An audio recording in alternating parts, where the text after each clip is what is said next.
Actions consequences, consequences action, actions भी कर्म भी कर्म फल है और कर्म फल भी कर्म है, सिर्फ बदलाव हो ही रहा है।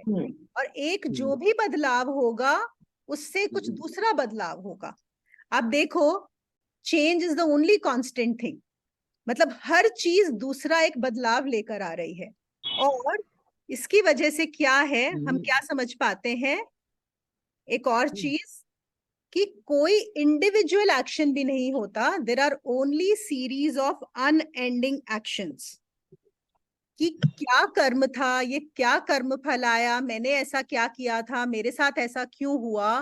तो अगर हम इसको और गहराई से सोचेंगे तो हम देखेंगे कि लगातार कर्म चल रहे हैं, एक्शंस हो रहे हैं।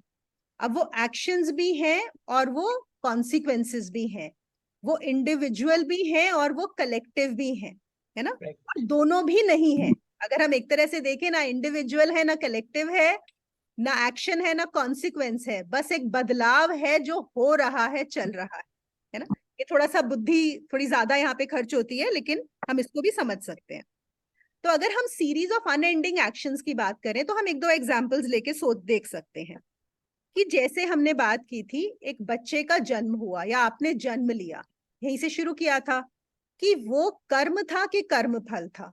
और ये हमने देखा कि वो दोनों थे, कि पेरेंट्स ने एक एक्शन किया, एक बच्चा आया, वो अगर हम इसको बोले कर्म फल है ना।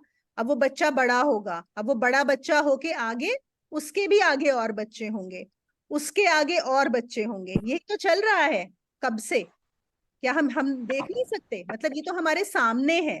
हमें ना पिछले जन्म में जाने की जरूरत है, ना हमें कोई चीज हाइपोथाइज करने की जरूरत है। even if we just see directly, we can see that it is continuously actions are happening one after the other. Can we see that? Isn't it very obvious? Generation after generation. अब चलिए मैं एक अपना example लेती हूँ इस चीज को और बताने के लिए।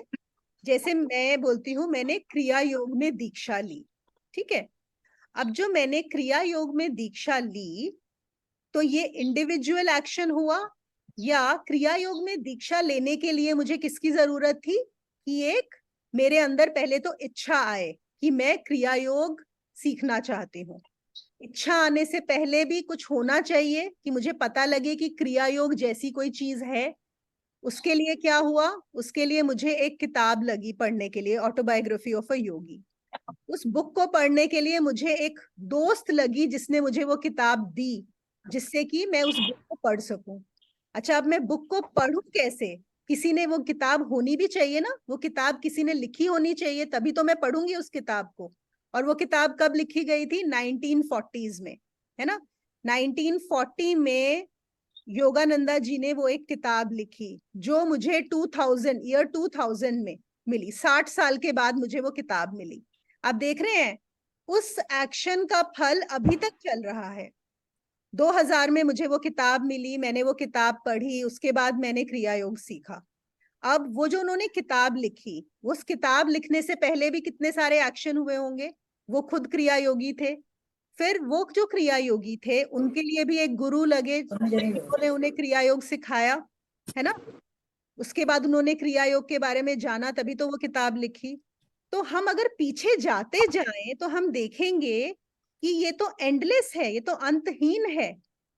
आज मैं जो एक एक्शन ले रही हूं, उस एक्शन के पीछे अगर मैं जाऊं उसके कॉज में, तो वो कहीं समझ में ही नहीं आता कि वो एग्जैक्टली कहाँ है, वो शुरुआत कहाँ हुई थी। There is no way to put where did it start. Can we see that? ये तो मैंने एक एग्जाम्पल लिया, आप कोई भी एक एग्जाम्पल उठा लीजिए, एंड आई विल सजेस्ट, जिनको क्लियर हो गया है तो भी, और अगर आपको क्लियर नहीं हुआ है, आप अपनी जिंदगी का एक कोई भी एक्शन उठा लीजिए और उसमें पीछे जाना शुरू करिए कि उसके लिए क्या क्या हुआ। आपने एक बुक पढ़ी, आप इंस्पायर हुए, आपने डिसाइड किया आप साइंटिस्ट बनोगे, तो क्या वो वहां से शुरुआत हुई कि जिस दिन आपने बुक पढ़ी और डिसाइड किया आप साइंटिस्ट बनोगे? नहीं, वो बुक लिखने वाले ने एक बुक लिखी, किसी ने पब्लिश की, जिसने वो बुक लिखी उसको भी इस चीज का ज्ञान था, उससे पहले किसी और को भी वो ज्ञान था। तो तो मतलब कहाँ तक जाएंगे हम पीछे। और मैंने आज क्रिया योग सीखा, 20 साल पहले सीखा, उसके बाद मैं इसको प्रैक्टिस कर रही हूँ, मैं आज, मुझसे आज और लोग सीख रहे हैं। ये एक्शन कहाँ जाके समाप्त होगा, क्या मैं बोल सकती हूँ? Is there a way of knowing where this action is going to end? इसके जो प्रभाव हैं पता नहीं आगे कब तक चलते रहेंगे, हमेशा हमेशा के लिए, है ना, एटर्नली। तो ना शुरुआत है ना अंत है, अंतहीन है ये जो पूरी की पूरी कर्मों का जाल है, जो कर्म चल रहे हैं, जो एक्शंस चल रहे हैं। हम क्या बोलते हैं, मैं कैसे अपने कर्मों को समाप्त कर दूं, ये सवाल आता है ना। ये देखिए बहुत सारे सवाल मेरे पास आए, तो वहां पे लोग पूछते हैं मुझे ना बस अब अपने कर्म फल समाप्त करने हैं, कर्म और कर्म फल।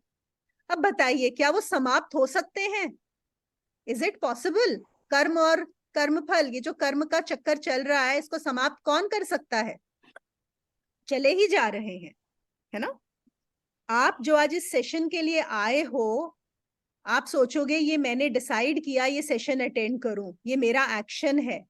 पर आप देखिए इस एक्शन में कितनी चीजें इन्वॉल्व हैं, और इसके पीछे इसका भी अनएंडिंग, अगर इसके कॉज में जाएंगे ना कि आज ये जो सेशन हो रहा है अगेन अनएंडिंग होगा।